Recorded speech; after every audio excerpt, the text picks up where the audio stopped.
As I was saying, today we'll see how physics can help you start a very innovative company. What does it have to do? Be a great leader and solve a physics problem? I'll show you the connection today. So now when you learn reflection, right? I mean, okay, let me ask you a very simple question. If I take a ball and I throw a ball on a wall, what will happen? If I throw a ball on a wall, what will happen? It'll be nice if you Bounces back. it bounces back. It'll be nice if you all can switch on your video. Now I'll get a feeling that I'm talking to human beings and not aliens. If you can, switch on your videos. Great. So I throw a ball on a wall and the ball comes back, right? Okay, great. Now what if I don't throw it straight? What if I throw it this way? What if I throw it this way? I throw it, underarm this way. So which way will the ball bounce? If I throw it this way, how do I catch? I catch it like this. If I throw it this way, do I catch it down? No. Yeah. This way, right? So what do we notice? If I throw a ball at an angle, what do I notice? It comes back. If I throw a ball at an angle, what do I notice? The ball comes back at the same angle, but then like opposite side. Right. So that's why in lower grades we learned something called law of reflection, right? That if I throw a ball this way, there is a certain symmetry you see, right? What do I mean by symmetry? It's like these two shapes seem to be equal in some way. Like this, the straight line is like half. It's at 90 degrees. So we say this is the angle of incidence and this is the angle of reflection. So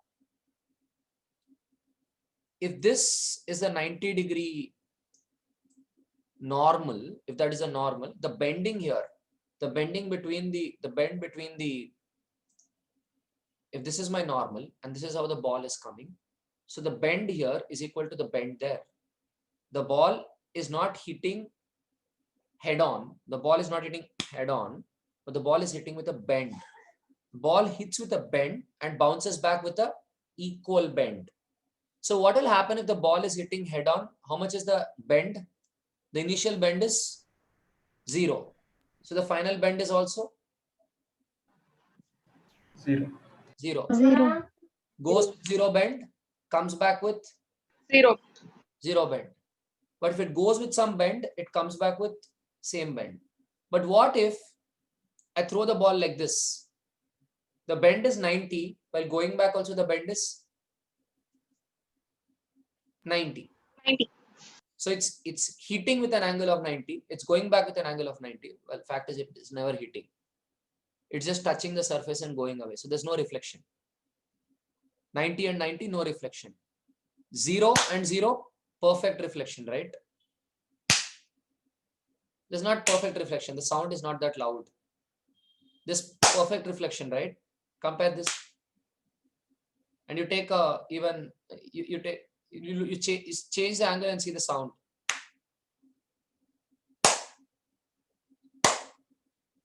The sound changes based on the reflection, right? Yes. Now, life becomes interesting if the surface is not a straight line, but the surface is a circle. Okay, let us say you have a circular mirror. Now, what do you know about if this is a tangent? If this is a tangent to a circle, if I draw a line which is at 90 degrees to the tangent, what do I know about it? That line has to, the normal has to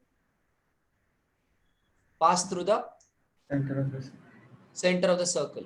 So I know if I want to find a 90 degree, because to find the bend, I need the 90 normal fellow, no? I need this normal or the 90 degrees fellow to find the bend. So if I want a normal for a circle, if I want a normal to the circle, I just have to find the center. Now let us say this is a mirror. This is a mirror and the center is here. The center is here. And let us say I keep an object here. I keep an object here. Okay. Now, if this if there's a light, if there's a ray of light which goes from the object and hits here, it again bounces back like this, and then there's an image here. Now I want to know the bend, so for that I need the normal, right? So how do I find the normal? I join this center. Now what do I mean? Why do I say this is the normal? I say this is the normal because this is almost like a plane mirror. It's like the tangent is like a plane mirror. This, what is circle? Circle is like combination of so many plane mirrors like this. Can you imagine a circle to be combination of lot of little plane mirrors? Can I'm calling this a circle, right? But can I say the circle is almost like little lines like this? Lot of little plane mirrors. Yeah. So, Yes. so this circle, I can say that is nothing but a plane mirror kept here. Both are the same. So then what do I say? This angle and this angle are, this bend and this bend are? Same, sir. Why? It's almost like a plane mirror. This guy is falling like this. Now this is the normal going to the center, and this line is coming back. So the amount of bend here and the amount of bend here are Same, equal, same.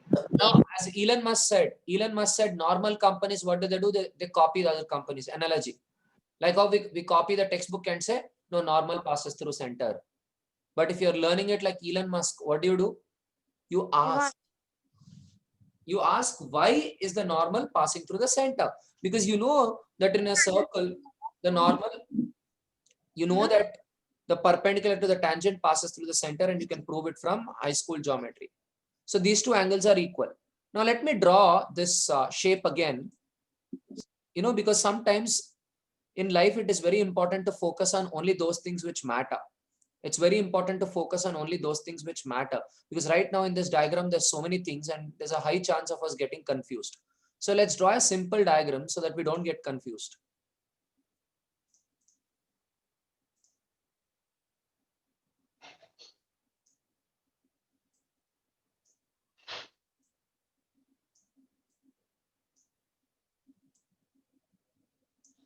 So this angle and this angle you're saying are equal, no? Angle of incidence and angle of reflection. Now if I take this angle alpha, and if I take this angle beta, and if I take this angle gamma, using your 7th class geometry, what can you say about alpha, theta, and beta? This is theta. See this here. Again, let's make it simple. This is theta. This is alpha. And this is beta. What can I tell about alpha, theta, and beta? Sum of the two angles equal to the external angle. So alpha plus theta is equal to beta is what I can say. Now, if I draw the other diagram,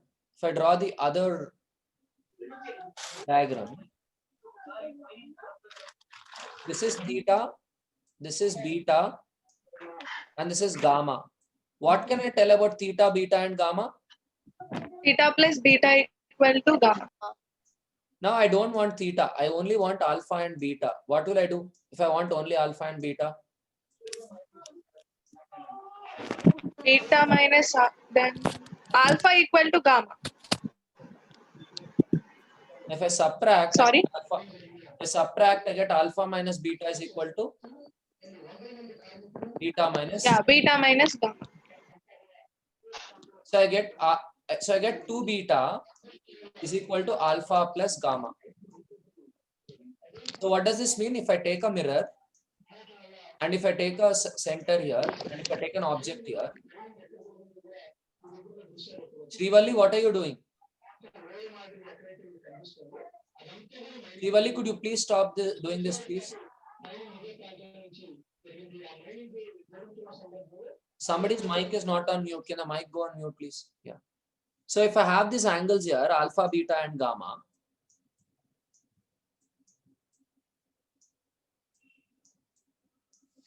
just now we saw that 2 beta is equal to alpha plus gamma because of angle sum property, right? Now, if I take a right angle triangle like this is alpha, and this distance is almost equal to the object distance. And this is the height h. So when angle alpha is very small, can I say tan alpha is almost alpha?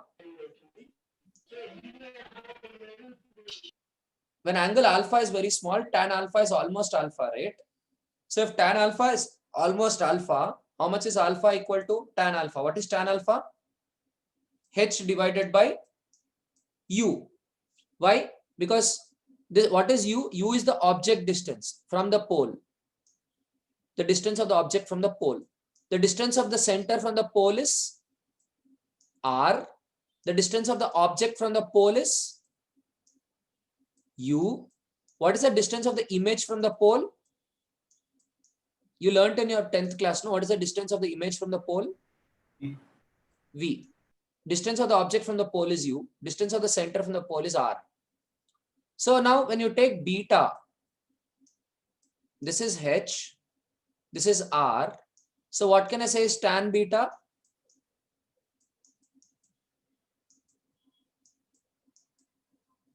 H by r. What can I say about tan gamma? H by v. So from this diagram, what did we get? We got that 2 beta is equal to alpha plus gamma. 2 beta is alpha plus gamma. But we said alpha is almost equal to h by u. Why? Alpha is here. This is u. This height is h. Beta is here. That is h. The distance is r. It's like your heights and distances chapter, no, in 10th class. Gamma is here. This is v. So you can say 2h by r is equal to 2h by u, sorry, 1h by u plus h by v. So what can you cancel on both sides?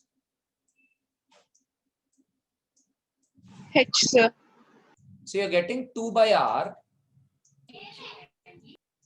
1 by u plus 1 by v. Now let's see this as a story. See the mathematics of it, I think you can, work it out and you can get it. But let's see it as a story. What did we see? The first thing we said is in reflection, the bending initially, how much is the ray bending with the normal? Normal is this fellow. So if it's hitting at an angle, why am I looking at the normal? Because if that fellow is hitting along the normal, the sound is loud. The reflection is perfect reflection. But if it's not hitting on the normal, it's weak reflection. Sound is weak. So I want to know the bend, because the bend is more, no sound. The bend is no bend, loud sound. So that's the angle of incidence, right? Because when I know the angle of incidence, when I know the bend, I know how perfect the reflection is. Then the bend which you see while it collides and the bend which you see while it bounces back. Bend during collision and bend during bounce. Bend during collision and bend during bounce are equal. That is what we learn as angle of incidence is equal to angle of reflection, right? So now if you are Elon Musk, you will not listen to your physics teacher and then see angle of incidence equal to angle of reflection. You will not copy others. If you're learning like Elon Musk, you'll observe it for yourself and discover it by yourself. That what happens when I hit it this way, right? Now the second thing which we saw is if I have a circular mirror, then my normal is the line joining the center with the point. So then I'm able to draw a triangle. I'm able to take exterior angle property of 7th class. I'm able to take exterior angle property of 7th class. And then I'm able to see that 2 beta is equal to alpha plus gamma. Then I ask myself that, hey, alpha, beta, gamma are angles, but I want distance. I have angle, but I want distance. So then you realize that when the angle is very small, tan theta and theta are almost same. That the angle is almost equal to the vertical by the horizontal. The vertical by the horizontal. Like if you take the angle, this is the tree and this is the carpet and there's a slide. Imagine a diagram. There's a tree here, there's a carpet here, and there's a slide. Tree, carpet, slide. If you were to imagine it that way, your tan theta is nothing but tree by carpet. Tan theta is how big your tree is divided by your carpet. If your tree is big and your carpet is small, more slant. It's like you have to look at it like this. But if your tree and your carpet are equal, you don't have to tilt your head too much. But if your tree is very small and the carpet is very big, you don't have to tilt on, you look straight. That's your tan theta, right? Tan theta is talking about how much you tilt, the slope. So your angle is almost equal to slope if the angle is small.